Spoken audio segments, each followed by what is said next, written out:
Урматтуу бүгүнкү иш-чарабыздын кадырлуу коноктору, айыл аймагыбыздын тургундары, райондон, облустан келген кадырлуу коноктор, Кыргыз Республикасынын президенти Садыр Жапаровдун инсандын адеп ахлактык өнүгүүсү жана дене тарбиясы жөнүндө жарлыгын, ошондой эле Кыргыз Республикасынын Маданият, маалымат, спорт жана жаштар саясаты министрлигинин Маданият улут тиреги аттуу стратегиялык программасын колдоого алып, жыл башынан бери айыл аймагыбызда бир нече маданий иш-чаралар өткөрүлүп келди. Бүгүнкү күндө айыл өкмөт башчыбыз Кадыркулов Чынарбек мырзанын колдоосу менен Жалал Абад облустук өнүктүрүү фонду тарабынан айыл аймагыбыздагы жаштарды жана мүмкүнчүлүгү чектелген жарандарды колдоо максатында компьютердик класс ачуу үчүн компьютердик жабдуулар келгендигине күбө болдуңуздар.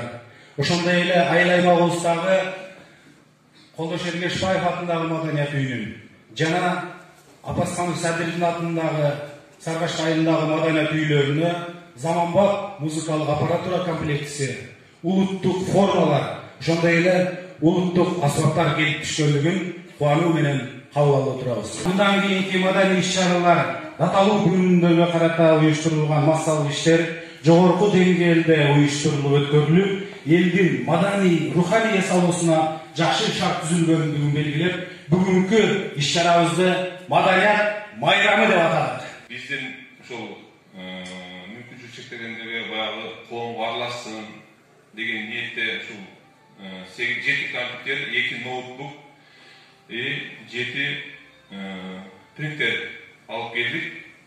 Буну жаштар менен биргеликте баардыгы ушул интернетке киргизип берсек, элдерди кичине жаштарды ойготойлу, бардығын башын бириктирейли, жакшы ниет кылайлы деп алып келдик. Анан бизде 2 маданият үй бар. Ушул 2 маданият үйдүн базасын чыңдоого бардык каражаттарын Кудай кааласа мына проект негизинде алып келдик. Мен биринчи көңүлдү ушул маданиятка бурдум. Эми ишти алып кетиш ошолордун колунда. Биз ай сайын контрол карап турабыз. Жалал Абад өнүктүрүү фондуна чоң ыраазычылык билдиребиз. Бизде ушунчалык түшүнүп, проектибизди туура кабыл алып, биздин проектти өткүзүп, ушул биз көп иш-чараларды түшкөндө дагы биз көп нерсени аксыз кетти да.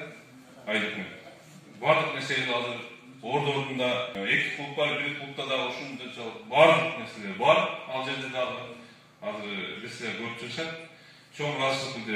Жалал Абад областык өнүктүрүү фондуна Коштоо айыл аймагынын социалдык жана маданий абалынын өсүп өнүгүшүнө, материалдык базасынын толукталышына кошкон зор салымыңыздар үчүн ыраазычылык билдирип, ишиңиздерге ийгилик, өзүңүздөргө ден соолук жана фондуңуздардын казынасы толуп, мамлекетибиздин өсүп өнүгүшүнө мындан ары жакшы салымыңыздарды кошо бериңиздерге тилектешпиз. Коштоо айыл өкмөтүнүн башчысы Кадыркулов Чынарбек, Мавлянов айылдык кеңешинин төрагасы Карабаев